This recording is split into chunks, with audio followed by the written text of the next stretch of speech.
got the distinct feeling that both the surviving roommates actually did hear what went on. I am also seeing Kaylee and Madison at some kind of establishment, bar, restaurant, whatever. I see them talking, they're eating something, so it could be like at a bar stool.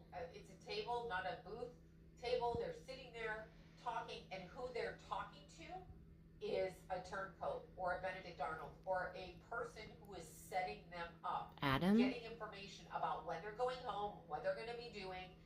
I feel like the girls were talking to the enemy without knowing it was the enemy. Now, what do I mean by that? You're thinking, who wants to kill young girls, right? Besides sexual pervert, which is where this case is going when they focus on Brian Koberger. They focus on, he's like on the spectrum, he's OCD, and he is a Scorpio. They do stalk people. I mean, that's just factual. They do it for fun. Scorpio rising, Scorpio moon, whatever. Scorpio sun, they can't help themselves. They rule that part of the chart. They also make great detectives, okay? So they will research. I feel like Brian was called in to the house after the fact or during the fact to follow up on the fact. That's actually what I think. I realize he was there, but I'm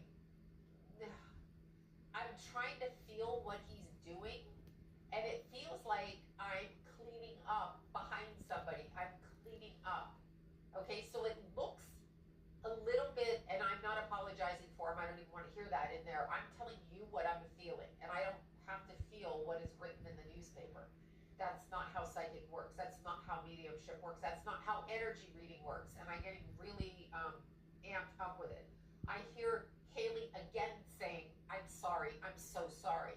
I hear Xana talking to her mother. I'm hearing that. There's something going on with her mother in the next 5 months where the mother either has to have surgery or some kind of medical issue.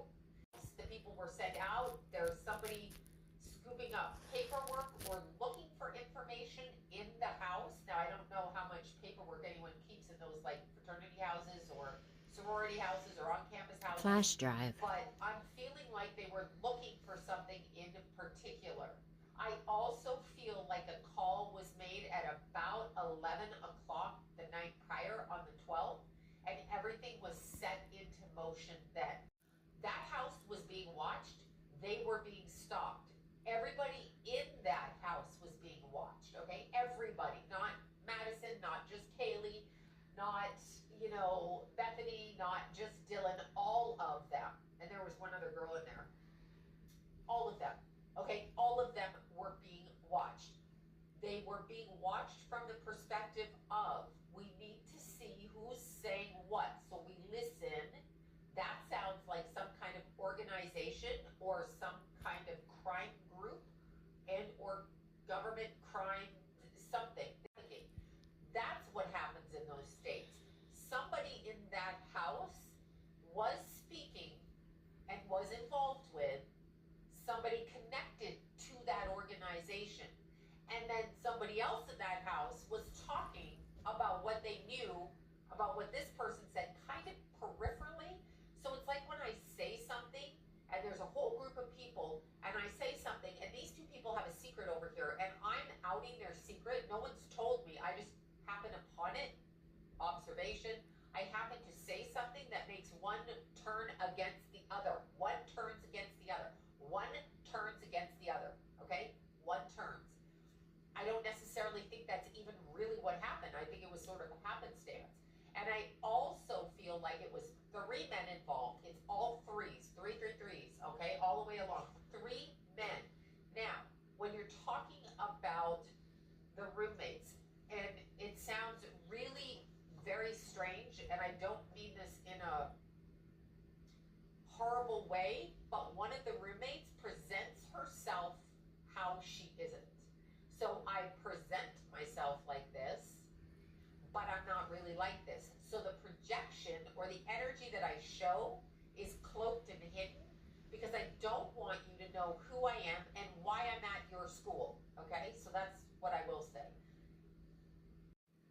I don't want you to understand what I'm really doing there because it's not about education for me. That's not what it's about.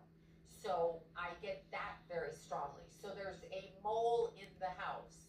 Now, the mole could be working for the good side or the bad side, the crime family or the cops, right? Like, I don't know which side, and sometimes the cops can be bad and the crime family can be good because it's all flipped and crazy. There is a succession, and then there's drugs, okay? So there's three things. It goes in different directions. But what if the sports department, and I am getting that, so there is also a connection to that. And that came through the side of